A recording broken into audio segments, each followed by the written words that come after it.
नमस्कार, प्रतिष्ठा न्यूज मध्ये आपलं स्वागत आहे। आपण लोकसभा निवडणुकीच्या अनुषंगानं गेले 2-3 दिवस झालं रोज चर्चा करत आहोत वेगवेगळ्या विषयावरती। लोकसभेचे वेगवेगळे विषय आपण दररोज घेत आहोत। आपल्या सोबत आहेत ज्येष्ठ पत्रकार चिंतामणी सहस्रबुद्धे। नमस्कार। तर दररोज एक नवीन विषय आपण मांडत असतो।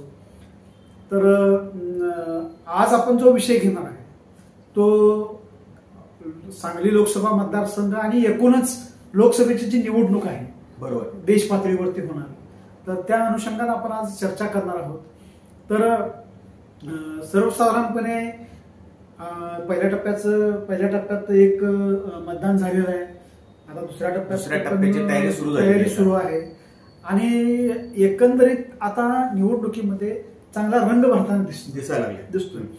आणि आता सांगली लोकसभा मतदारसंघामध्ये तर काल उमेदवार सगळे फिक्स झाल्यामुळे, बरोबर, उमेदवार कोण आहेत ते निश्चित झाल्यामुळे म्हणजे चांगलाच रंग भरलेला आहे आणि संघर्ष आता हळूहळू टिपेला पोचणार आहे।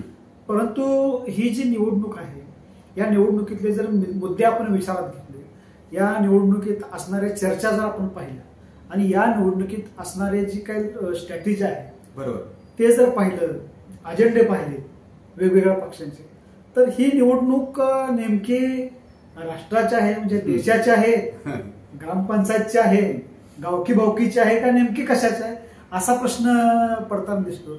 सर, तुम्हाला काय वाटतं? एक आपण लक्षात घेतलं पाहिजे की ही निवडणूक लोकसभेची आहे। याचा अर्थ असा की संपूर्ण देशाचं धोरण ठरवणारे, संपूर्ण देशाचं भवितव्य ठरवणारी, या देशावरती राज्य कोण करणार, सत्ता कोण सांभाळणार हे ठरवणारी ही निवडणूक आहे। पण या निवडणुकीचा एक असा मजेशीर रागरंग दिसतोय सगळीकडे की जणू काही ही निवडणूक विधानसभेची आहे किंवा जिल्हा परिषदेची आहे का ग्रामपंचायतीची असं वाटावं अशी परिस्थिती आहे। कारण बंडखोऱ्या होत आहेत मोठ्या प्रमाणावरती, उमेदवार इकडनं तिकडं जात आहेत, अनेक उमेदवार रिंगणात उतरत आहेत। म्हणजे जे चित्र आपल्याला ग्रामपंचायतीच्या किंवा अगदी विधानसभेच्या निवडणुकीत सुद्धा दिसतं ते ह्या वेळेला लोकसभेच्या निवडणुकीत दिसायला लागले, ही आश्चर्याची गोष्ट आहे। त्याच्यावरनं मला आता असं भविष्य दिसायला लागलंय की विधानसभेच्या निवडणुकीत काय होईल, लोकसभेच्या निवडणुकीत आपल्या सांगली लोकसभा मतदारसंघात 20 उमेदवार उभारले, त्यातले अनेक प्रॉमिनंट उमेदवार आहेत, प्रमुख उमेदवार आहेत, आणि विधानसभेला काय होणार? म्हणजे खरोखरच विधानसभेला ज्यांनी तयारी केली आहे त्यांनी अगदी कसूनच आता मेहनत घेतली पाहिजे आतापासूनच, कारण ही लोकसभेचा रंग बघितला आपण तरी झलक आपल्याला दिसलेली आहे। सगळ्यात महत्वाचं काय, सांगलीमध्ये जेव्हा भारतीय जनता पक्ष महायुतीचे उमेदवार संजय काका पाटील यांनी अर्ज भरला, त्यांचा उमेदवारी अर्ज भरल्यानंतर सांगलीच्या स्टेशन चौकात एक मोठी सभा झाली, प्रचंड मोठी सभा झाली। त्या सभेमध्ये उपमुख्यमंत्री अजितदादा पवार आणि उपमुख्यमंत्री देवेंद्र फडणवीस साहेब हे दोघे उपस्थित होते। आपल्याला अजितदादांचा स्वभाव एकूण माहित आहे, त्यांचं बोलणं कसं परखड असते, म्हणून त्यांनी त्यांच्या भाषणामध्ये असं स्पष्ट सांगितलं की मित्रांनो, ही निवडणूक गावकीची किंवा भावकीची नाहीये, ही देशाची निवडणूक आहे। देशाचं भवितव्य कोणाच्या हातात आपण सोपवणार आहोत त्याची ही निवडणूक आहे। पण आपल्याला असं दिसतंय की ही निवडणूक जणू काही ग्रामपंचायतीची आहे, स्थानिक प्रश्नांचीच आहे असं समजून चाललेलं आहे। स्थानिक प्रश्न हे महत्वाचे आहेतच, ते राहणारच कुठल्याही निवडणुकीत प्रश्नांना, शेवटी खासदार असू देत नाही तर आमदार असू देत, हे मुंबईला किंवा दिल्लीला गेले तरी सुद्धा प्रश्न स्थानिकच सोडवायचे असतात। पण त्याच्याबरोबरच एकूण देशाचा आवाका आपल्या डोळ्यासमोर असला पाहिजे। खासदार हे मेंबर ऑफ पार्लमेंट, संसदेचे संसद सदस्य आहेत, त्यांच्या डोळ्यासमोर कोणकोणते विषय असले पाहिजे? देशाची सुरक्षा आहे, देशाची समृद्धी आहे, देशाची आर्थिक परिस्थिती आहे, देश आज कोणत्या परिस्थितीतून जातोय, सीमा भाग आपला कसा आहे, म्हणजे देशाचा सीमा भाग, इकडं पाकिस्तानची सीमा आहे, इकडं चीनची सीमा आपल्याला लागून आहे, चीनच्या काय कारवाया चालू आहेत, इकडं इराण आणि इस्रायलचं युद्ध सुरू झालेलं आहे, गाझापट्टीमध्ये इस्रायल आणि यांची लढाई चालू आहे, ह्या सगळ्याचा, तैवानचा विषय आहे, तैवान आणि चीनमध्ये काय वाद चालू आहे, ह्या सगळ्याचा विषय सुद्धा खासदारांच्या डोळ्यासमोर असला पाहिजे। पण एकूण असं रागरंग दिसतोय की सगळे विषय हे आपले स्थानिकच समोर यायला लागले, ग्रामपंचायत सारखे विषय। तर अशी परिस्थिती दिसते एकूण। बरोबर आहे, म्हणजे देशाचे धोरण ठरवणारी निवडणूक असली तरी गावाच्या कट्ट्यावरती किंवा गावातल्या एखाद्या माणसाला असं वाटतं की माझ्या गावातली ही एवढी छोटीशी समस्या आहे की ही समस्या सोडवण्यासाठी खासदार इथपर्यंत यायला पाहिजे. बरोबर. तर असं म्हणजे जनरली असं शक्य होत नसतं. हे शेवटी धोरण ठरवायचं असतं त्याच्यामध्ये. याचा अर्थ असा नव्हे की खासदार किंवा आमदारांनी किंवा खासदारांनी अगदी तळाच्या पातळीवरच बघायलाच पाहिजे. त्यांनी पाणी पुरवठा बघायला पाहिजे, वीज पुरवठा बघायला पाहिजे, अशा गोष्टी त्यांनी पाहिल्याच पाहिजे. रस्ते बघायला पाहिजे, ड्रेनेजची स्कीम बघायला पाहिजे. हा एक भाग झाला. पण त्याचबरोबर त्यांची भूमिका संपूर्ण एकूण देशाच्या दृष्टीने सुद्धा ही महत्वाची असली पाहिजे. तर मला एक असं जाणवलं की तुम्ही म्हणता तसं देशाच्या धोरणाची निवडणूक असली पाहिजे, जिल्ह्याच्या विकासासंदर्भात पण त्या ह्याच्यामध्ये मुद्दे असले पाहिजे. परंतु आपण सांगली लोकसभेचा जर विचार केला तर गेल्या दीड महिन्यामध्ये विकासावर चर्चा न होता जे संघर्षाचं राजकारण आहे आणि त्या राजकारणामध्ये जे काही बारकावे आहेत तर त्या बारकाव्यावरती चर्चा सुरू असल्याचं आपल्याला दिसतं. कारण विकास हा मुद्दाच बाजूला पडलेला आहे. आणि सगळ्यात महत्वाचं काय माहितीये का, मूळ निवडणूक कशा करता चालली हा बाजूलाच राहिला मुद्दा.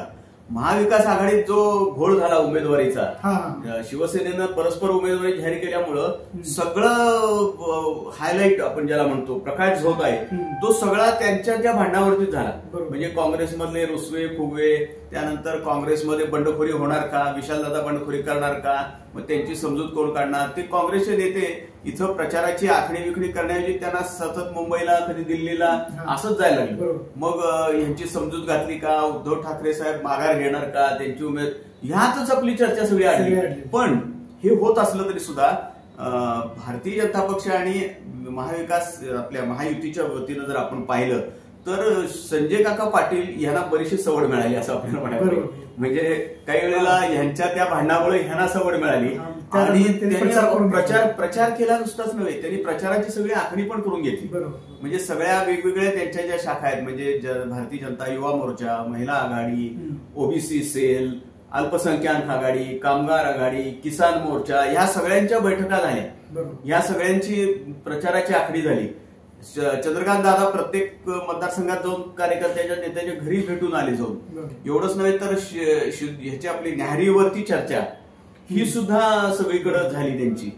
ह्याचा परिणाम कसा होतोय आता, ही सगळी महाविकास आघाडी, आणि त्यामुळे झालं कसं, चंद्रकांत पाटील आणि त्यांच्या गटात सुद्धा सतत असं तणावाचं वातावरण होतं. आता नेमकी जी गावकी भावकीचा विषय आपण ह्याच्यासाठी घेतला, कारण आता जे काँग्रेसमध्ये जे काही चर्चा सुरू आहे किंवा जे आता वातावरण आहे काँग्रेस आणि महाविकास आघाडी, ते एकंदरीत म्हणजे भावकीची जसं लढाई असते, आमच्या घराणं हे ते अशी चर्चा चालू असं सुरू आहे.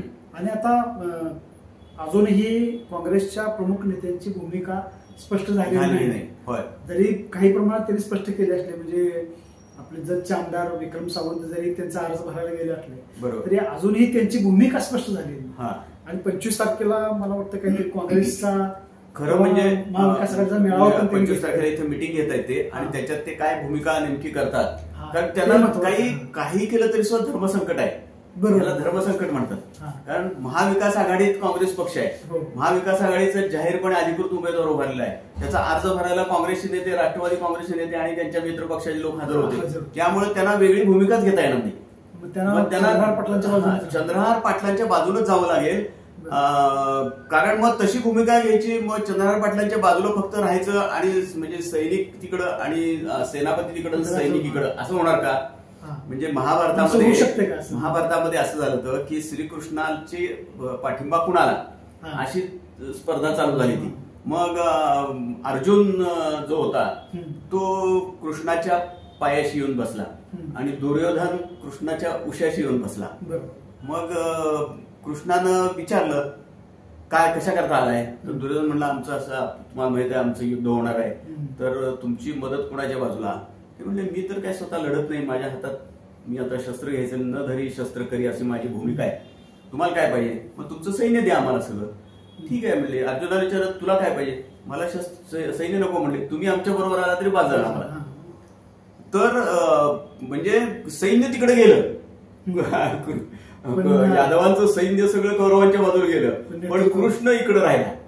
नेतृत्व इकडे राहिलं. कृष्णानं अनेक संकटातनं पांडवांना वाचवलं. एवढं मोठं सैन्य असून सुद्धा यादवांचं काही फार मोठा त्याला फायदा झाला असं दिसत नाही. तर अशी नेमकी परिस्थिती आता ह्या निवडणुकीच्या वेळेला होतीये का? म्हणजे सेनापती इकडं आणि सैन्य तिकडं, अशी सुद्धा अवस्था आहे. पण एक लक्षात घ्या की चर्चा कुठल्या विषयावर पाहिजे. भारतीय जनता पक्षानं आणि काँग्रेसनं सुद्धा त्यांचे जे जाहीरनामे जाहीर केले, भाजपनं त्याला संकल्पपत्र असं म्हणले. त्याच्यामध्ये 2-3 फार महत्वाच्या गोष्टी आहेत. एक म्हणजे देशाला आर्थिकदृष्ट्या 3 नंबरवरती आणून ठेवणं जगामध्ये, हा एक संकल्प आहे. दुसरा संकल्प अतिशय महत्वाचा आहे, म्हणजे समान नागरी कायदा लागू करणार आम्ही या पुढच्या ह्याच्यामध्ये. आणि तिसरी आणखी एक महत्वाची गोष्ट अशी आहे की ह्या देशामध्ये एकाच वेळेला सर्व इलेक्शन होणार. वन नेशन वन इलेक्शन, स्थानिक पातळीपासून दिल्लीपर्यंत एका धडक्यात सगळे इलेक्शन पार पडणार. हे फार महत्वाचे मुद्दे आहेत. त्याच्यावर डिबेट कुठं दिसतच नाही. तुम्ही म्हटला तसं आमचं घराणं, आमची भावकी, आमचे स्थानिक प्रश्न, रस्ता हे व्हायलाच पाहिजेत. ह्या विषयांना महत्व नाही असं नाही, त्या विषयामध्ये व्हायला पाहिजे. परंतु हे केवढे प्रश्न आहेत. आणि एक आपण गेल्या 10 वर्षातलं जर काँग्रेसच्या जाहीरनाम्यामध्ये प्रामुख्यानं बेकारीवरती भर आहे, बेरोजगारीवर.